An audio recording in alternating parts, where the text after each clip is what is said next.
Hi, this is Chris from Music Radar, and we're here with the production legend that is Andy Johns at NAMM 2011. So Andy, over to you. Well, I thought I might introduce myself. I've been doing this for 44 years, no less. In fact, even longer than that, since I was 11, really. But I've worked with the Rolling Stones, Exile on Main Street, and several other albums. Led Zeppelin, Stairway to Heaven, did 3 records with them. And Van Halen and Free, and you know, it's about 202 albums. But I've just lucked into this Albion thing, and the amps are astonishingly good. I really like the small combo. It's sweet as a nut, you know, it really is. And the bass rig is a gas. I've used it already on 3 different projects. The 80 or 100 watt amp, depending on whether you're using American watts or English watts, is very, very good. You just have to roll off a little bit of top, but it's a gasser, and I'm very happy with it, and they've been quite kind to me, and I'm just a happy cat about the whole thing. Cool. So when it comes to, what are the guitar sounds that you're kind of most proud of in terms of records that you've recorded? Well, it's hard to say what you're most proud of. I've done so many records. You know, there's no such thing as the best. I would say some of the Clapton stuff, where we were just using a little champ face down into a Leslie, sort of little phony Leslie. That was pretty good. I mean, I don't know, I've used 150 different setups over the years. Joe Satriani, who wanted to play through boxes, I went, no, we're not doing that. So we used Marshalls, and Marshalls are a big favorite of mine, but these Albion things work just as good, and I'm very happy about them. I have no complaints.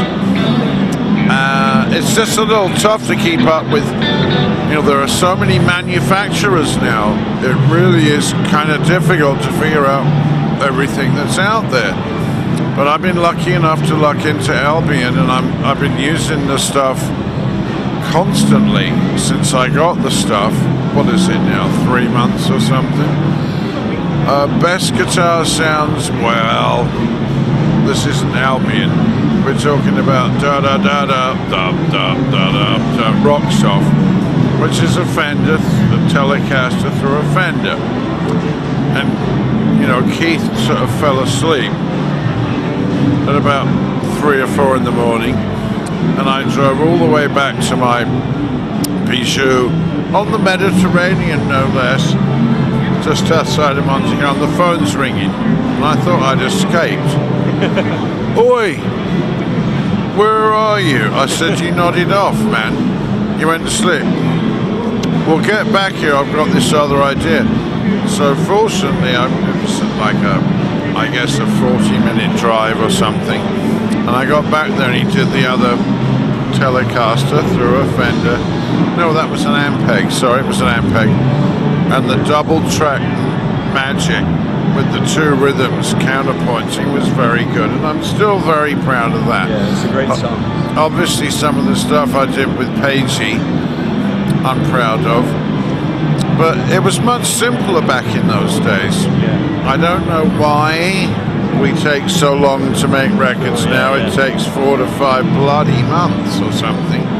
We used to do those records in 3 weeks. It was just, I don't know, I really don't. But the technology's changed, and it's more complicated, and the more gear you get in there, the more chance there is for something to not work. I mean, I never expect anything to work first, it just doesn't.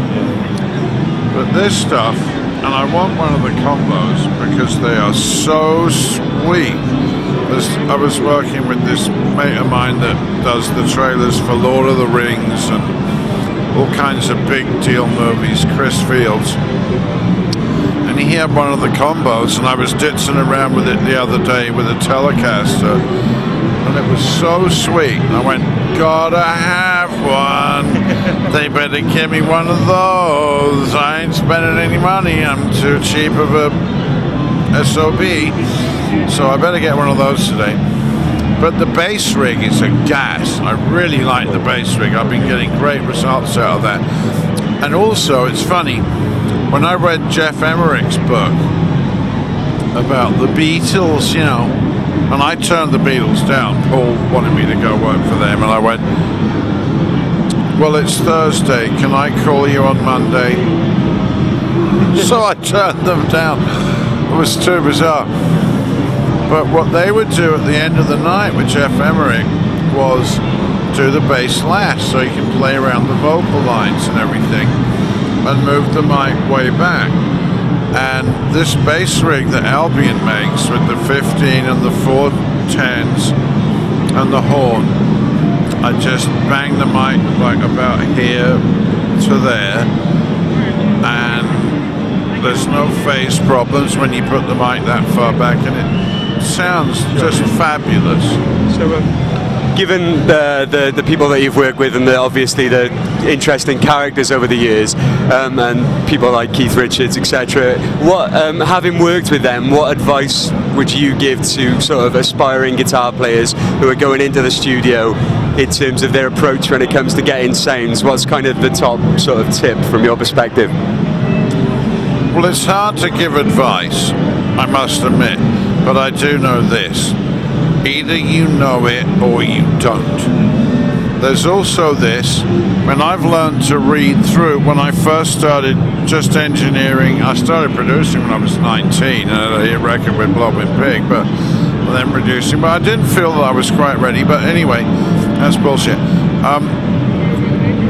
Sometimes what you have heard through your amplifier in the bedroom, the mics will not quite accept. And I've learned to read through that.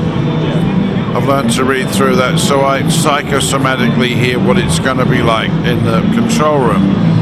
And I like to have the head in the control room so I can tweak it, because that's going to give me far more control than anything I could do on the mixer. Or, you know, well, mic positioning is quite important. But you have the head in the room, and then you just make it sound the way you want it to be. And it's just a matter of work, you see. It's just a matter of work. There's nothing wrong with a bit of work. It's like plowing a field. And then you get the joy. And there is so much joy in music because the entity, God, is touching us. I don't know why, but the entity goes, not so bad, Andrew. We think you're getting there. Of course, I might go to hell or purgatory. We don't know yet. Maybe on the cusp of death, we'll find out. Well, as there are people queuing up to interview you, we'll leave it there. But thanks very much for your time, Andy. That was great. Cheers. Music Radar here at NAMM 2011.